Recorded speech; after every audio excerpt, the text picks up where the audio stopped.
Hello, fellow Ag Nerd. Thank you so much for joining me for this episode of the Future of Agriculture podcast. My name is Tim Hamrich, and every week I get to sit down with the farmers, founders, innovators, and investors shaping the future of the ag industry. Now, a lot of the credit for the productivity gains of many of our staple crops, I'm thinking corn, wheat, soybeans, etc., has been due to advancements in genetics, including, in some of those cases, GMOs. But have we already maximized these gains that we can make in ag productivity due to genetics? Well, absolutely not, says our guest on today's show. In fact, she says there's still a great deal of potential that can be unlocked in crops like corn and soybeans using modern technology. And no, she doesn't mean more GMOs. We have on the show Ponsi Trivisvavet, who is the CEO of Inari, the SEEDesign company that uses predictive design and advanced multiplex gene editing to unlock the full potential of seed to build a more sustainable future for the food system. Now, we spend a lot of our episode today kind of fleshing out exactly what that sentence means in terms of what is this predictive design and advanced multiplex gene editing, and what does it mean to build a more sustainable future for the food system. So that's what most of our conversation really is about. Now, Ponsi joined Inari in 2018 when they were just over a year old. I think she said about a year and a half. And since that time, they've grown from a 35-person company to a 190-person company. Before Inari, she held a number of leadership roles at Syngenta, most recently as president of Syngenta Seeds North America. In today's episode, we're going to talk about the potential for gene editing for the future of our most widely grown crops, the approach Inari is taking specifically to commercialize their technology, whether or not consumers are accepting this more than they did with GMOs, and what impact this could have on both farmer profitability and overall sustainability. This interview with Ponsi was coordinated by Amy Wu, who is the author of the new book, From Farms to Incubators, Women Innovators Revolutionizing How Our Food is Grown. Ponsi is one of several women innovators featured in the book, and I highly recommend you pick it up. I've got my copy right here. You're going to recognize other former guests from this podcast in the book, like Pam Marone, Fatima Kaplan, Sarah Nolette, Mariana Vasconcelos, Christine Sue, and several others. I told Amy when I first read it how much I enjoyed the book and that I would like to interview some of the women she featured. And she said she had also considered doing a podcast herself. So we just decided it'd be fun to do some joint interviews. And you heard the first one of those recently in episode 263 with Joanne Zhang. Today is our second. We're planning at least one more before the end of the year.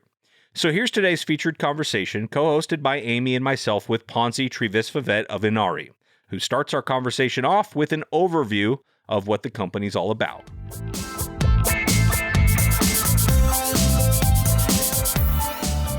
Our passion and our focus at Inari continues to be about the seed design.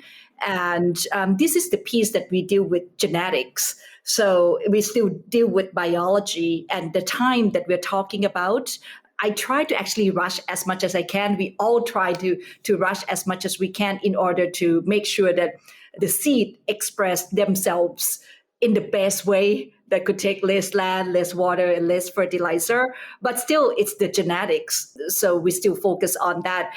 Normally, the development of the seeds would take between 10 to 15 years. So what we are trying to do here at Inari is to cut it down by 2/3. So since we last spoke, then I would say that we continue to focus on that piece around cutting the time down by 2/3 of that. So the piece that we went on more, if I could go back a little bit and recap on what we meant by seed design at Inari. Right? So we meant that we essentially use the combination of two technologies, the software and the hardware. The software for us, some people call it machine learning, some people call it artificial intelligence, we call it predictive design, to truly understand the genome of the seeds. Then the hardware for us is multiplex gene editing. So after we know where we need to make the expression more, then we make the expression of the seed so that it has full potential. So the first part on the software is the one that, Amy, we we started to focus a lot more. So over the past couple of months since we last met, we put more emphasis, more people, more data scientists in the organization to essentially really, really understand the full potential of the seeds in there at the genome level, at the gene level, down to at the sequence, even at the protein level. I see. Where is Inari in terms of getting the seeds in the hands of growers now? So our product of the first version, we will be starting to provide it to our customers end of this year, but the full version of that will come in a couple of years' time. Our customers are actually seed companies. So the independent seed companies will bring our parent seeds and turn into normal seeds and then go directly to the farmers. And we highly value the independent seed companies. These are the people who really, really know the farming condition, work closely with farmers. They are in the local areas and understand the nature of each individual environment really well. So there's been this narrative out there that we've pushed the genetics as far as they can go. Like all the yield improvements up to this point have been on genetics, and maybe we've pushed them as far as we can go, and now we need to kind of find yield improvements elsewhere. What keeps you optimistic, though, that that's not true, that this is just the next stage in improving our crops through genetics? Yeah, that's a excellent way of thinking about it. We view it differently. We actually view it as we haven't actually pushed the potential of the genetics that much at all over the past 30 years. And if we look at the fact over the past 30 years, the yield increase has been less than 1% a year, despite $2 billion a year investing in the breeding. So no, it hasn't been the pace whereby the requirement of the growers, the requirement of the environmental needs are met. In fact, we're quite far behind in terms of what the full potential of the seeds could be. So Ponsi, I'm just going to jump in here. I recently read an article in Seed World magazine where I believe you noted that biology is a factor that's holding the seed industry back from achieving greatness or something like that. So I was curious if you could elaborate a bit on that. I'm just going to read the quote, at least where it's published. It says, biology gives us a lot of positive things, but I'm not patient enough for it. I would love to actually bring innovation into the hands of farmers. Can you elaborate a little bit more on that?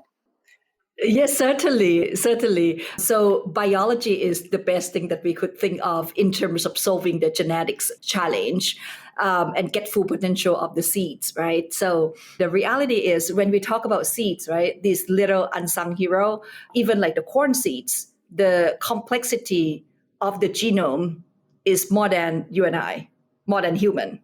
So that's the whole reason why it needs a lot more thinking around predictive design, a lot more technologies like multiplex editing to really work on multiple genes at the same time. So the piece around why I said that it's the best thing if we could understand biology on everything.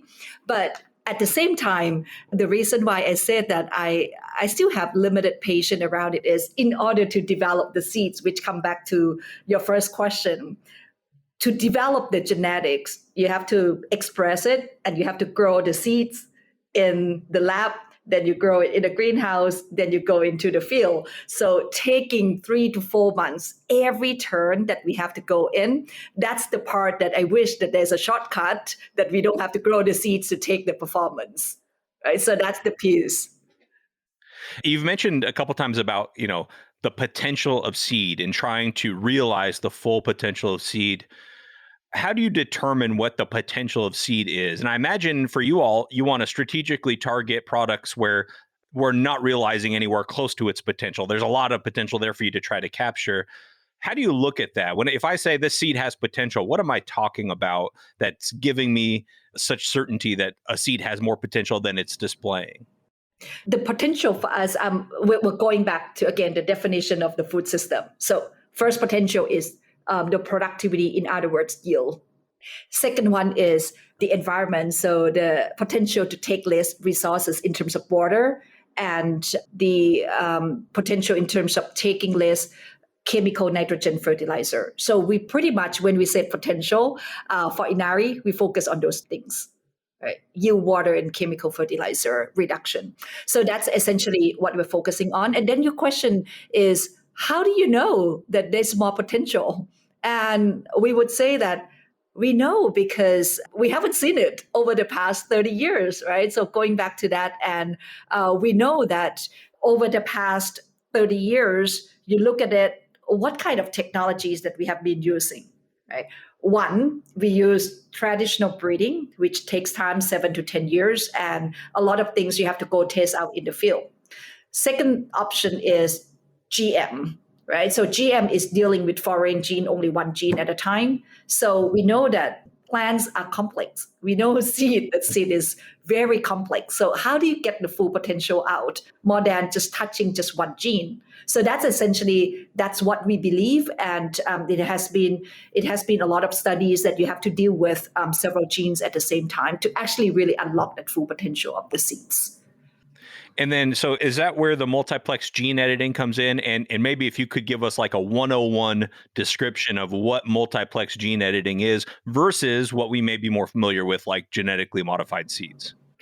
Certainly, Tim. So 2 parts of the question. Your last part of the question is genetically modify seeds. So, or in other words, some people would just call it GMO seeds. So what we are doing at Inari is gene editing. So we do not touch the insertion of the foreign gene.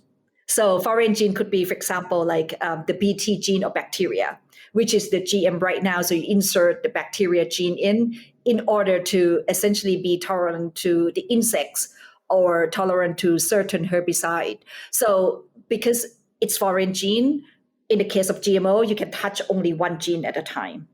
Right? And so you have to go through a lot of pieces in order to make sure that it doesn't have the impact to the environment. So what we're doing here is we touch only the native genes or natural genes. So for example, when we try to do the gene editing of corn, we touch only corn genes. When we do soybean, we touch only soybean genes. So we don't insert any foreign gene in. So that's first part, the difference between gene editing and GMO. So now taking the gene editing to the next level, because of this beauty of being able to understand the complexity of the genome and being able to touch the natural genes only, we believe that we need to touch several genes at the same time, not just one, in order to touch the potential of the yield, of the water reduction, of the fertilizer reduction. So I'll give you an example of when we said water reduction, we need to touch the mechanism of the root, how the root takes the water. We need to touch the mechanism of the stem of the corn, how would stem react to the amount of water, to react to the temperature, the heat, and so on. And all of these are complex. It's not going to be done with just only one gene. And that's essentially when we say that it's multiplex gene editing, that's the piece of what we meant, multiple genes. And at the same time, the tool that we use is not only about inserting or knocking out the gene, it's actually about how do we express the potential of the gene expression, how do we do it the best? And for something like this, for somebody who is not a geneticist and doesn't understand the complexities of the science, help me understand, how do various companies all doing gene editing to try to improve our crops differentiate themselves? And I'm not asking you to speak for anyone else but Inari, I guess, but how does Inari differentiate yourself from other companies that are also trying to do gene editing? Is it in the problems that you try to tackle? Is it in the proprietary process with the computational biology? How is it that a company can be different from another one? Yeah, I would call out 3 things. One is the part of the predictive design is the one that we believe that the knowledge is the most differentiating part, that knowing where we need to express the genes more, right? So the type of the people that we have when it comes to the predictive design, we focus a lot on data scientists. Some of them are not coming from agriculture. Some of them are coming from pharmaceutical industry, right? So some of them are coming just being the physicist, or some of them come from the academic area. So that's the piece that we invest a lot and we focus a lot on, those whole machine learning piece. Then when it comes to the tools of the hardware, the tools that we are working on, coming back again, that we're not just doing the gene editing, we do the multiplex gene editing, meaning we solve several genes at the same time. And the tool that we are doing it, we actually use the tool that can increase or decrease the level of the gene expression. So the tools of the multiplex one. And then the outcome of that, because of these two things, we're able to focus on the most problematic one in terms of the environmental challenge, which is essentially land, water, and fertilizer. That's an outcome. So the real differentiation is actually these two pieces. Is a piece of differentiation also the type of crops that you focus on? Because from my memory, you focus on like commodity crops like soybeans and corn and so forth. So what's the bigger picture of Inari? Like, are we talking about like blueberries, pomegranates? Yeah, the first wave crops for us are corn, soy, and wheat. So if you ask like, no, why do you go with the commodity crops? And we said that, yes, we intend to solve the biggest problem, the biggest challenge of that. So arguably you would say that, no, that's not a differentiation in terms of the crop focus, but the focus on solving the most challenging problems in the most challenging crops is actually our focus. We're not a niche company per se. And your partnership with the seed company, what do you provide them? And then what do they do? Do you provide like a parent seed and then they replicate it and produce as much as they need? And then obviously market, sell, and distribute it? What's your responsibility versus theirs? Yes.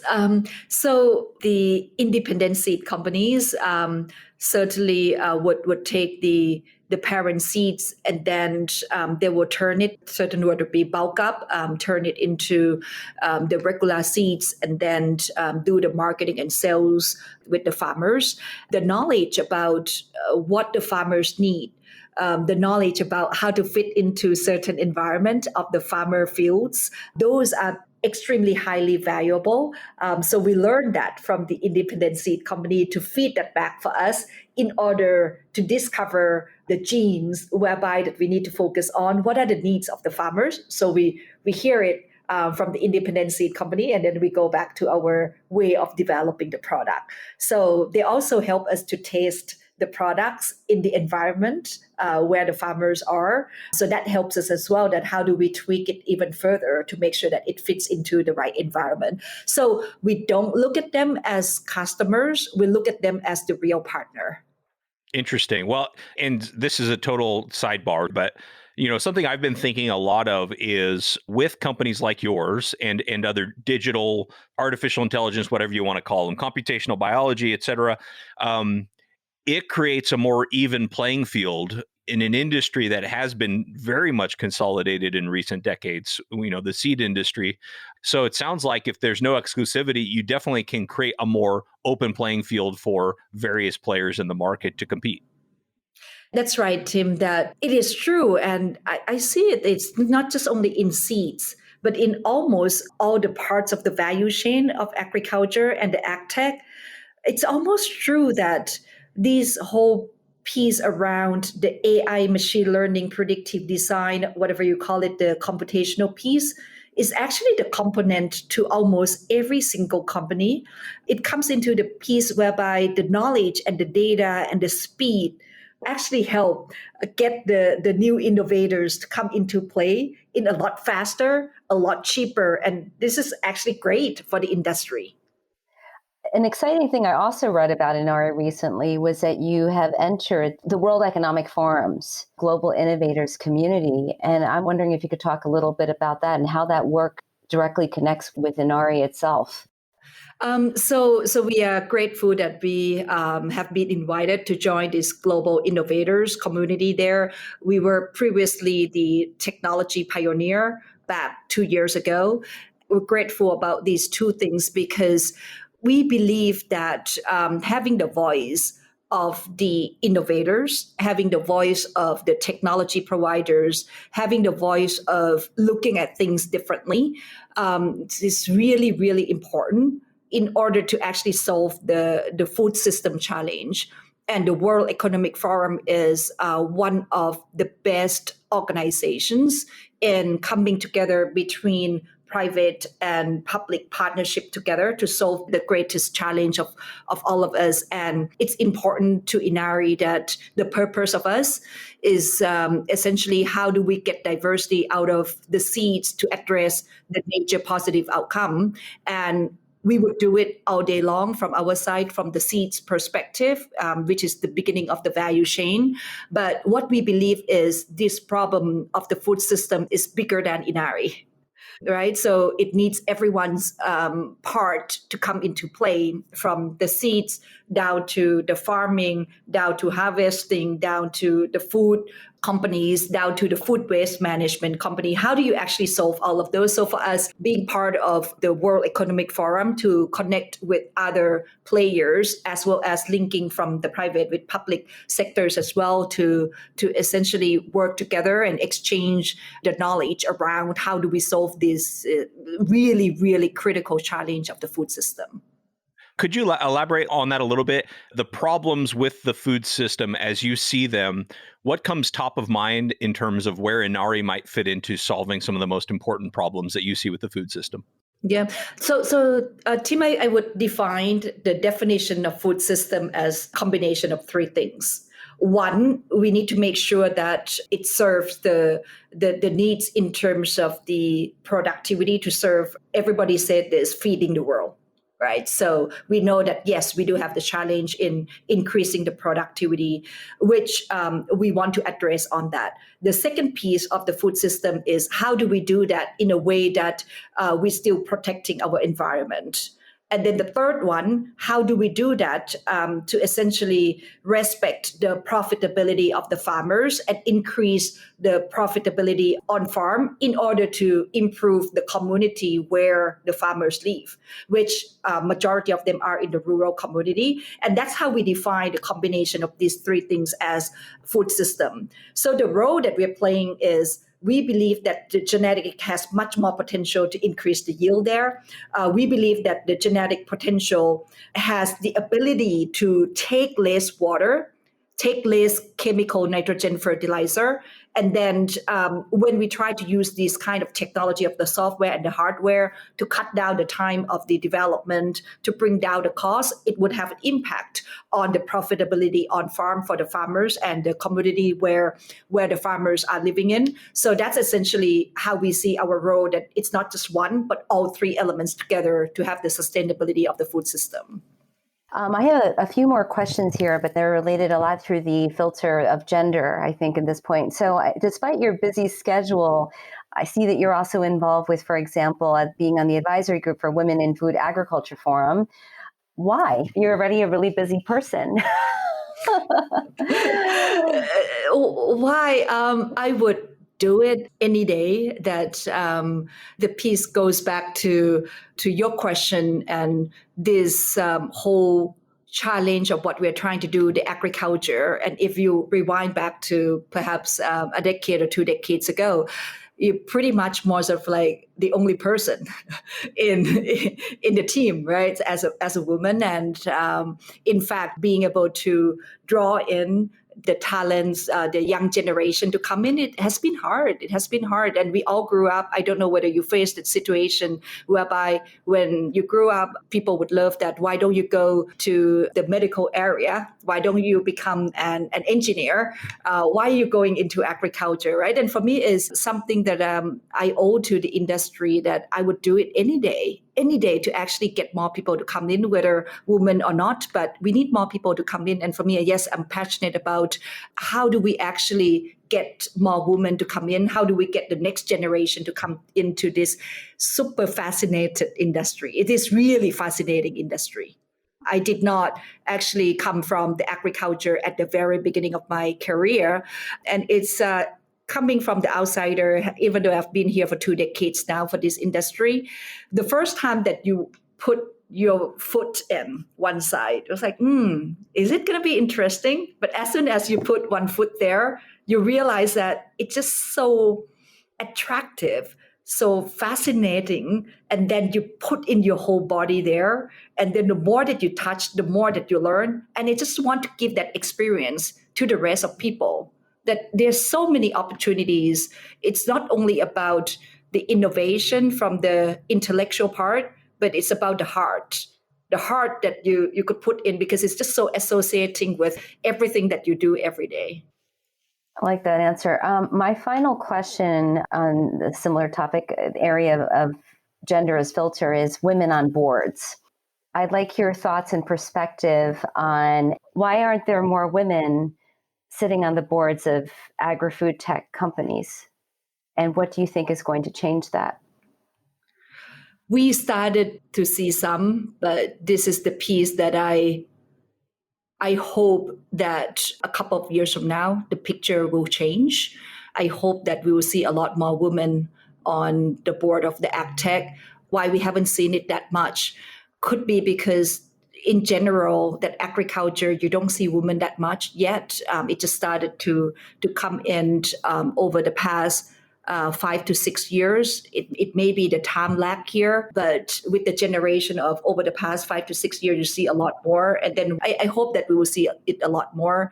Like for us at Inari, we're grateful that we look beyond just only the ag background. So recently are grateful to have Sophie Vanderbroek.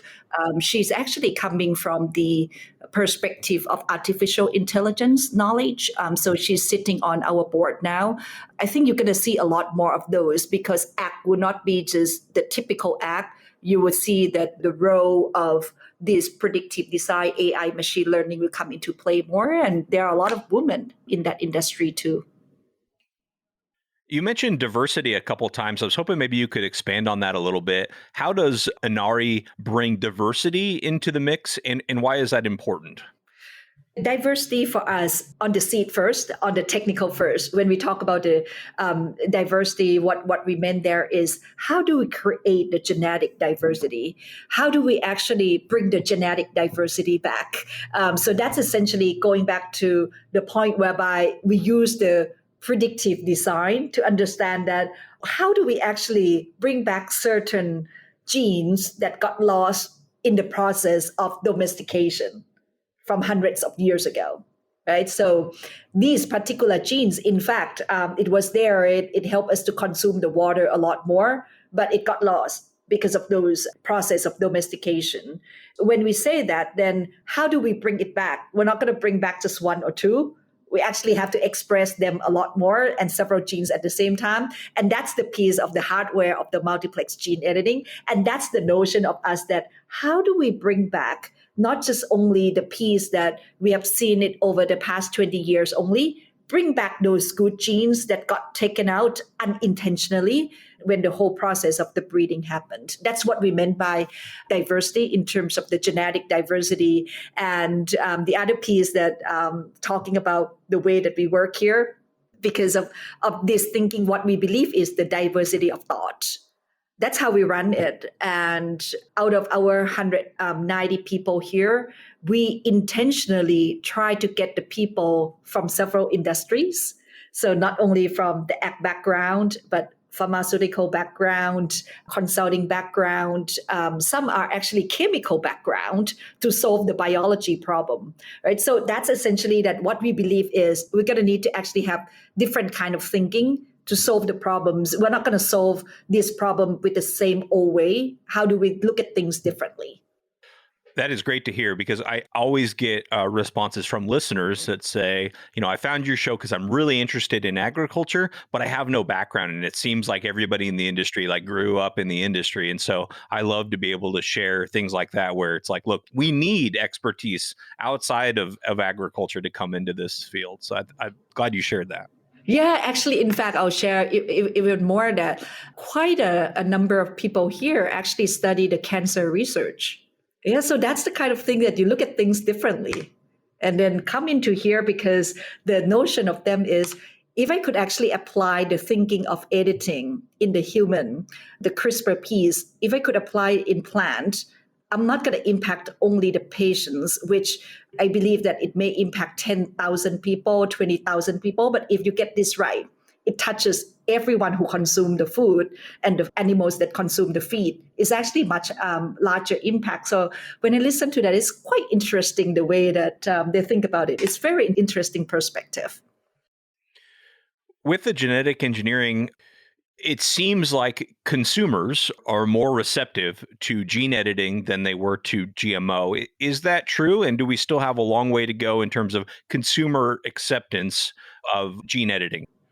Yeah, because of the benefits. So we have to come back to what's really the benefit of the technologies. So when we go into the benefits of gene editing, because it allows us to touch the native genes, and you can work on several genes, so you can solve the problem like the water and the environment. So it is true that we did do the research there, and it's quite interesting around how do you get consumer to wear a public hat, right? So one person like you and I, sometimes we're consumer, but we're also a public. So if you could get consumer to wear the public hat, and the public hat, we all have responsibility. How do we take care of the environment? And because of this technology has huge potential to address the challenge of the climate change, the environment. So yes, we see a lot more positive thinking towards the technology. You mentioned climate change there, and maybe if you can connect the dots with the more volatility in the climate due to climate change, it would seem to me that being able to speed up our processes of adaptive seeds is really, really important. So maybe could you connect that dot between what you're doing at Inari in terms of process and the need for more resilient genetics due to climate change? Yes, that climate change becomes real now, right? So we actually haven't seen any single year that we'll say that it's a normal year to grow the crop, right? Either the water is too much, the water is too little, or actually the wind is too strong on this year. So the question becomes around for us when we said that we focus on the first one, the productivity. It's not only the productivity in general, it will be the productivity around in particular location in the resilience there, and the water. The piece around how do we actually get the water reduction, and when the water is normal, how do we actually increase the productivity there? So that's essentially, we look at it as it's not only about the reduction in resources, but also the climate change resilient there. The word that you use, resilience, is extremely important. And in fact, this is the piece whereby independent seed companies help us a lot, that the value of the farmers it's not only about getting the maximum yield, right? But the value is also how do they predict the productivity? How do I actually can have the consistent outcome as well? Because the profitability of farmers, sometimes they sell the products, the grain in advance. So they need to know what would be the outcome of that. So it's really important to be able to predict the outcome there. So when it comes into play in terms of our predictive design, it helps predict as well that in this kind of environment with this product, what do you expect in terms of the potential? If you look out a decade or two and Inari's been, wildly successful, how does the future of agriculture look different because of solutions like this? The future of agriculture, then I'll go back to three things that I was talking about, that those three things can coexist. There shouldn't be a debate whether we should feed the world or should we take care of the planet, or should we make sure that the rural community can be having the profitability within the community there. There shouldn't be a debate at all. And all these three things can coexist if we are successful. Farmers will have better profitability. We take much less resources to grow our crops. And then feeding the world is not a question. What a thought-provoking way to end the episode. Thank you so much to Ponsi Trivisvavet for being on the show. And thank you to Amy Wu for making this happen. You can learn more about Inari's work at inari.com. That's INARI.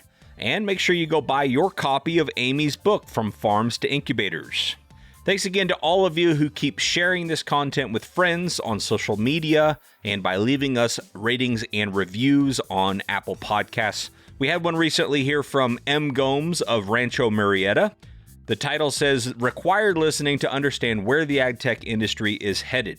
Tim is an excellent and insightful host that has assembled a podcast that has required listening for anyone interested in understanding where ag tech is headed.